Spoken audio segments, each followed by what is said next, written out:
People say families are supposed to be safe places, but in my home, family felt more like a quiet storm waiting to swallow someone whole. And the person standing in the center of that storm was my sister Celine, the girl who carried everyone else's world, while no one bothered to ask what hers looked like. This is the story of what happened when the most overlooked person in our house finally discovered her self-respect, and how that single moment became the beginning of her liberation. And trust me, no one saw it coming. Not even me, the day everything shifted. I remember the exact moment the shift started. It wasn't loud. It wasn't dramatic. It didn't begin with a fight. It began with my sister standing in the hallway, holding a laundry basket that wasn't even hers, her shoulders trembling under the weight of responsibilities none of us had ever thanked her for. She wasn't crying. She wasn't complaining, but something inside her was breaking. And that break would soon tear our entire family apart. But before you understand that moment, you need to know what led her there. The background, a family that praised everyone but her. From the outside, our family looked polished. A clean yard, a stable house, smiles in front of neighbors, holiday cards that pretended we were perfectly balanced. But step inside, and you'd see the truth. Celine was the unofficial backbone of the house. Every morning she woke up earlier than everyone, made breakfast no one thanked her for, cleaned messes she didn't make, handled appointments she didn't benefit from, took care of people who couldn't care less about how much she handled. My brother, Damon, never lifted a finger. My parents praised him for existing. They admired his goals, encouraged his choices, bragged about his achievements. Me, I wasn't mistreated. I wasn't favored either. I was invisible in my own way. But Celine, she was invisible by design. Her contributions were expected. Her sacrifices were unnoticed. Her dreams were treated like jokes. Celine will help. Celine will clean. Celine doesn't mind. She knows her role. Her role, in their eyes, she was born to serve the family. Not to grow, not to dream, not to live for herself, just to give. And the more she gave, the more they took. Her silent sacrifices, what no one saw but me. Celine wanted to study psychology. She wanted to understand the human mind, help people who felt overlooked the same way she did. She applied for college quietly. She prepared her documents quietly. She saved money quietly. She dreamed quietly. Because in our home, noise wasn't allowed from her. But dreams require support, and support was the one thing she didn't have. When she got accepted into a pre-college program, she hid the letter in her drawer, not because she wasn't proud, but because she already knew the family wouldn't care. And I'll never forget that night when I found her, tearing the acceptance letter in half. She didn't know I was standing by the door. She didn't know I saw her hands shaking. She didn't know I saw her wipe her tears, with the same gentle fingers that worked tirelessly for people who barely looked at her. I wanted to stop her. I wanted to tell her she deserved more. I wanted to tell her to fight. But she whispered to herself, "They won't let me go. It'll start another argument. It's fine. It's fine." Except it wasn't fine. Not even close. The discrimination, subtle but deadly. Discrimination in my house wasn't loud. It wasn't violent. It was consistent. And consistency is the most dangerous kind. At dinners, Damon always got the first serving. Celine always got the leftovers. During family outings, Damon got pocket money. Celine had to manage without asking. When relatives visited, Damon was praised for his ambitions. Celine was praised for how well she cleaned the house. And the worst part, every time she stood up for herself, even gently, she was shut down with the same line. "You're overreacting. You're too sensitive. Don't make things complicated." But her sensitivity wasn't the problem. Our family's blindness was. The build-up, the day she finally cracked. It was a rainy Friday. The air felt heavy, like the weather itself sensed the tension building inside our home.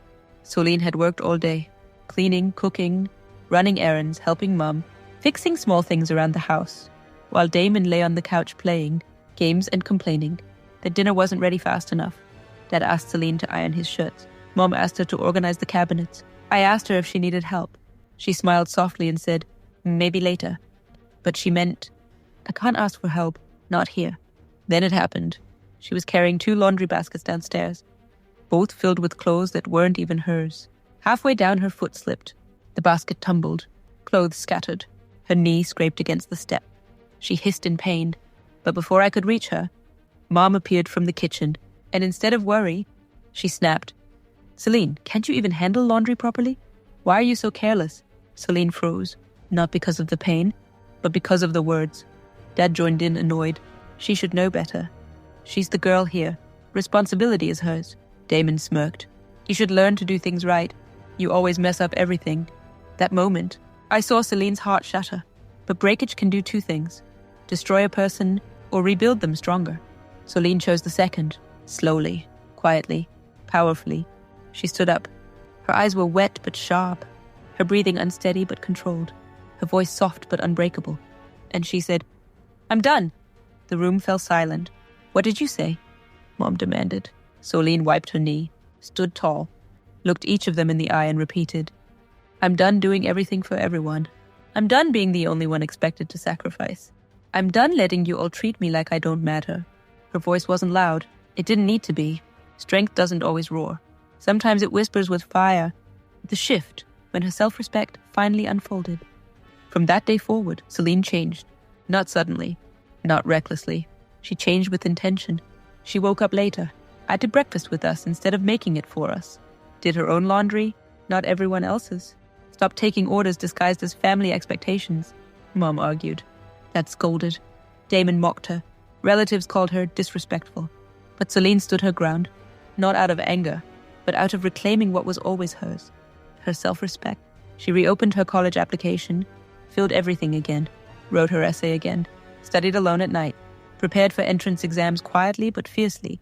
She got a part-time job to fund her own tuition this time, a move that infuriated Dad, who believed working women lacked family focus. But Celine kept going, and every step she took toward her future pulled her further away from the version of herself they wanted her to be. The climax, when they realized what they had lost. The day the acceptance email arrived, Celine didn't scream. She didn't cry. She didn't call anyone. She walked slowly into the living room and placed the printed letter on the table. "I'm leaving next month," she said.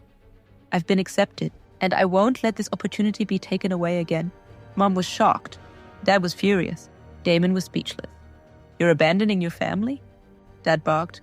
Celine shook her head calmly. "No, I am no longer abandoning myself." Those words hit like thunder.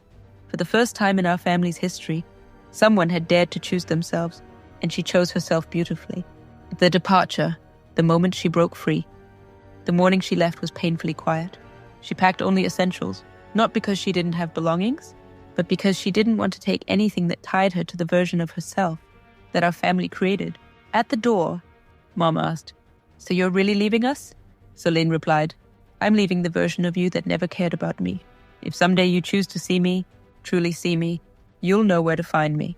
Dad muttered, "You'll regret this." She smiled gently. "No.